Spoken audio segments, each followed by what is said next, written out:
Thank you very much. First of all, I would like to, thank you for the moderator and the former foreign minister because, I was really, let's say, need to go because of the flight. That was the thing. Thank you very much for your understanding. So, well, actually, given that I'm coming from an international relations background, my, let's say, short presentation is going to be very much related with the politics of identity, where I've given examples from the cases of Lebanon and Jordan, that Jordan is actually my main academic area. And I have chosen these two cases in order to demonstrate that to what extent certain let's say, shared past is in a way so deeply, let's say, rooted. But it doesn't mean that we're looking from a primordial perspective. Rather, how this shared understanding of the past is reproduced and reconstructed. Well, actually, that is going to be my main argument. And another part of my, let's say, speech is going to be related with the constant identity formation. Given that the nation-state building, basically in Middle East and North Africa, dates back to the end of the Second World War, in order to think about the cultural diplomacy, or let's say the way how we can, in a way, normalize or neutralize the cleavages and certain antagonisms among the societies, we need to also understand the nation and identity building right after their decolonization or the Mandate era. And from a Jama'at culture, which is from the community culture, to forming nation states was a little bit actually, in a way, detrimental for some countries because of having certain, let's say, demographic differences.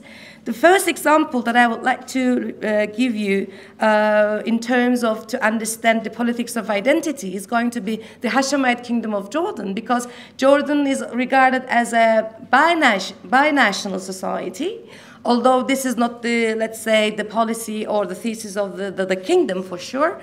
But with the annexation of the West Bank territories in 1950 and with the Unity of Act, we have more Palestinians, let's say, living in Jordan more than the Jordanians themselves. And according to the unofficial records, there are 70% Palestinian descent living in the country as compared to the, let's say, official record saying 43%. In order to cope with this, how can I say, challenge by the Hashemite, the kingdom, the Palestinians, they were giving rights to citizenship. Granting rights to the citizenship in a way was trying to, of the policy of the regime, to unite the Palestinian descents and the Jordanians, this is also how we can call it, or the West Bankers or the East Bankers, those who are living in the, let's say, Transjordanian territories are more called as the East Bankers and coming from Bedouin origin, and then the Palestinians from coming from West Bank. One reason behind this is to create a kind of an awareness that we're coming from same familial bonds. And in most of the textbooks, it was written that not let's say, Arabism, not Nasserism, but basically it was the Arabist ideology and sentiment and loyalty that was, let's say, added to the textbook of the Jordanian textbook in order to create familial bonds that the Palestinians and the Jordanians are actually coming from the same backgrounds. However, it is very much important to mention the Fedayeen episode, which is a civil war that broke out in 1970, and then that led Palestinians to, let's say, the Palestinian camps and the PLO to let's say, go to Lebanon. That another civil war is going to, let's say, we're going to have in Lebanon. So that was the thing, that a civil war which was in Jordan, in a way, of course, there were so many reasons why there was civil war in Lebanon, but in a way triggered the Palestinian exodus from Jordan, led to the emergence of another dramatic and a protracted civil war in Lebanon. Well, actually, Adnan Abu Adeh, who was the the former advisor to King Hussein and the former advisor to Abdullah II, he wrote a book, Palestinians, Jordanians, and the Hashemite Kingdom in the Middle East Peace Process. And after writing this book, he was dismissed from his position. When I had the chance to, let's say, conduct an interview in Amman, he was mentioning that this is one of the most important, let's say, detrimental consequence of the civil war, the Fedayeen episode in the country. Although he was one of those writers, he was the main writer of the King Hussein's speech, that when he decided to disengage from the West Bank in 1988, he was explaining to me that King Hussein was trying to say to the audience with the act of speech that he is going to disengage from the West Bank, giving it to the Palestinians, but this does not mean that the kingdom is going to severing the ties with the Palestinian Jordanians.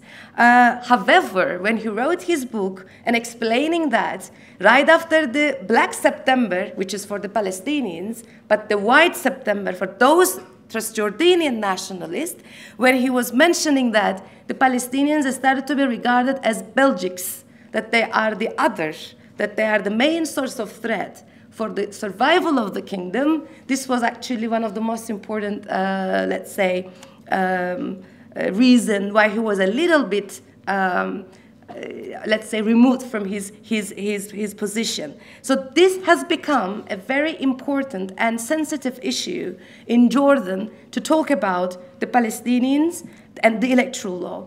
Because what has happened in the country right after the civil war is to have an understanding of a threat perception that any threat to the survival of the monarchy is going to be related with the Palestinians. And you can understand even from the surnames that you will know better than me, Dr. Hannah, that it is very easy also to get that. I mean, this let's say, family is coming from, let's say, the Bedouins or the Jordanians, or this family is coming from, let's say, the Palestinian origin.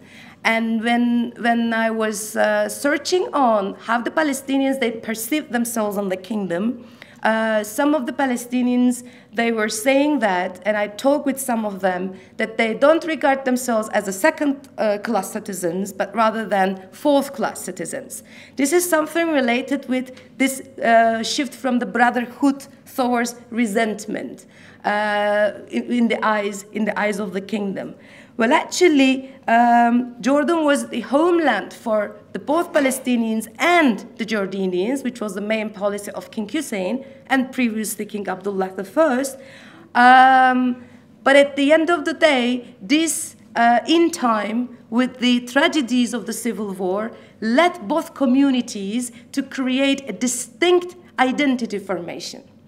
To Jean Faisal, who is a Circassian origin, first parliamentary, who was the first woman elected to the Jordanian parliament, coming from a Circassian origin, when I had an interview with her, she mentioned that one of the most important, maybe, outcome, let's say solution, to talk about this identity conflict or the clash of identity in the country, because it's not just the ethnic conflict, which is so-called ethnic conflict maybe for some, but it's also having rural, urban, and tribal, Islam, and certain supra-state and state cleavages. Her idea was to have Urdustini, both Jordan and Palestinian identities together. However, this is detrimental to the kingdom because of the, let's say, the rhetoric of Jordan is Palestine, which is the Likud party's, how can I say, rhetoric during 1970s that led the kingdom to, in a way, alarm itself that any Palestinian representation in the parliament or in the politics may lead to the understanding of Jordan might be Palestine.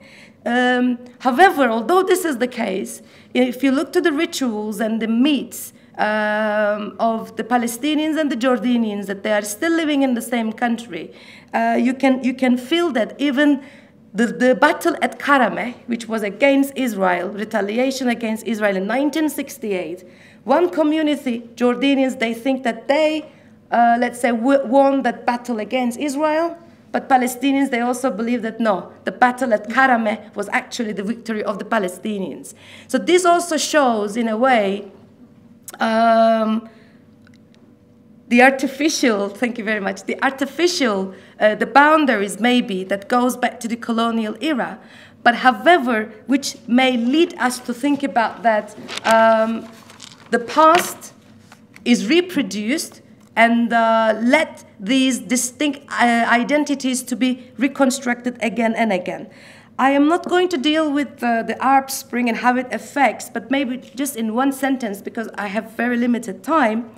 Palestinians, they were so much reluctant in attending the demonstrations right after the Arab uprisings. I don't want to, let's say, use the word spring because I'm not thinking that it was a spring. I'm thinking that at the moment there is not going to be a structural change. However, the Palestinians, they were reluctant in the beginning, but right after the elections, which were held in 2013, again, Al-Ikhwan al-Muslimin and its political party, Islamic Action Front, was the first boycotting the elections. And one of the main reasons, again, adapted to the controversial election law that was putting an obstacle for the Palestinian Jordanians to be elected into the parliament.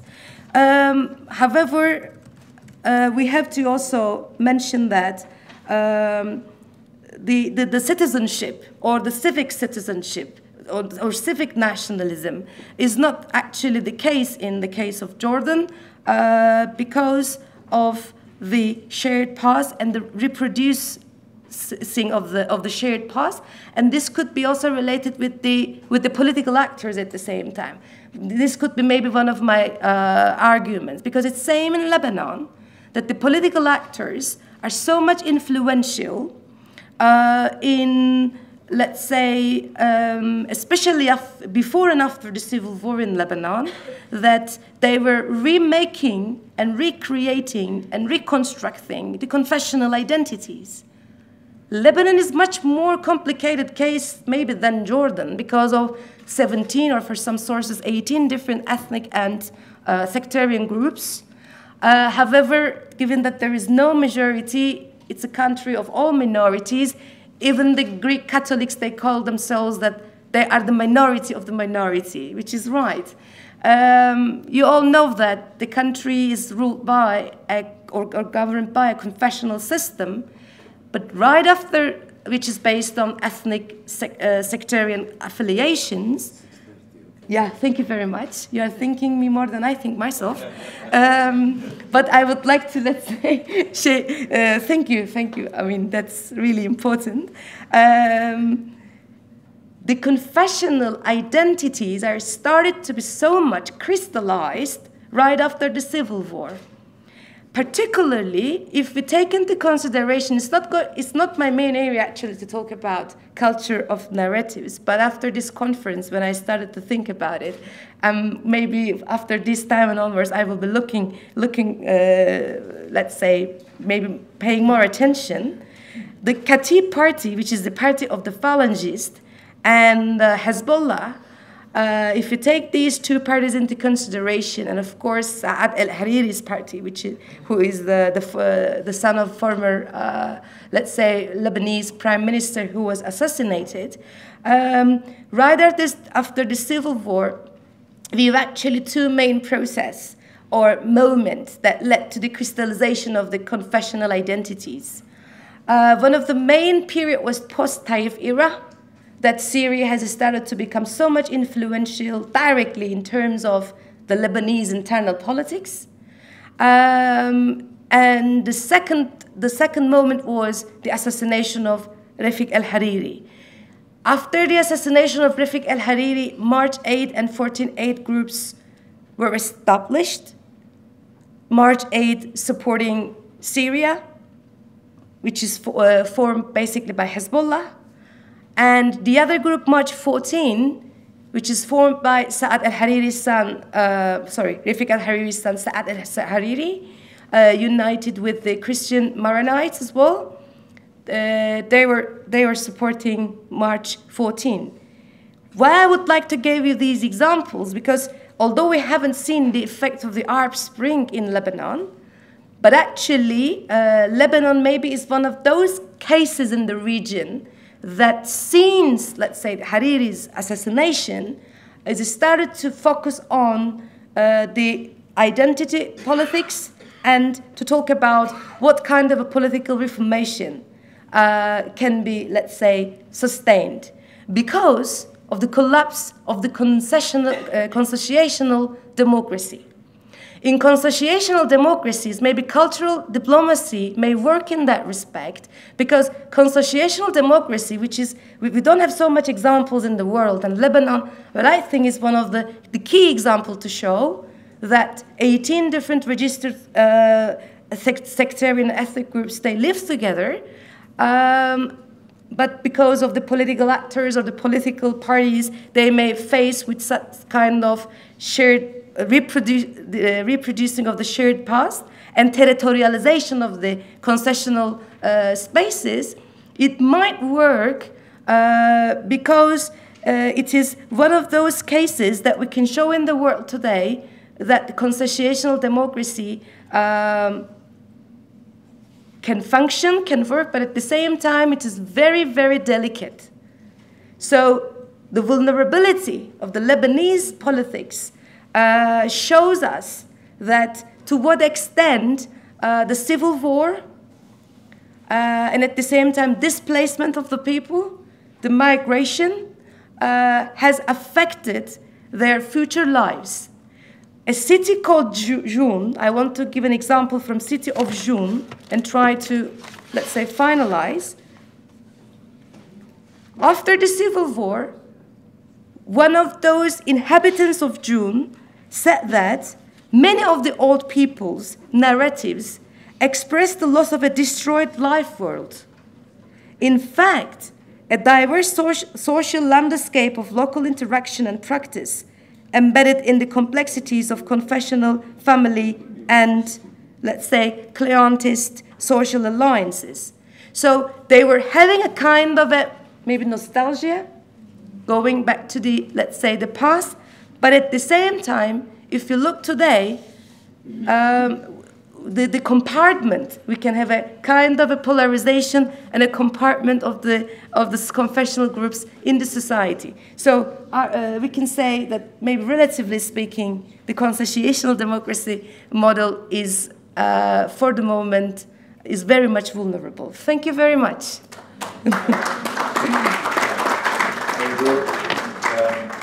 I don't know if the pen has left, but... No. I think I will. Yeah, it's just 6:30. You have time for a couple of Yes, of course, definitely, because I took there any too fast. Specific questions, short? We have a couple of minutes and then we release her and she will fly. Where are you flying? I can say Lebanon, but no, I'm flying to Istanbul, inshallah. So, where are you coming from? No, I'm from Nicosia.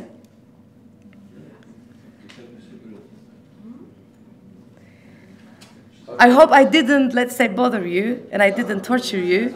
Okay, really. So let me thank you very much for for all of you for the invitation. I hope we will going to have another, let's say, opportunity to get together. Thank you very much. it's a pleasure having you with us. Thank you.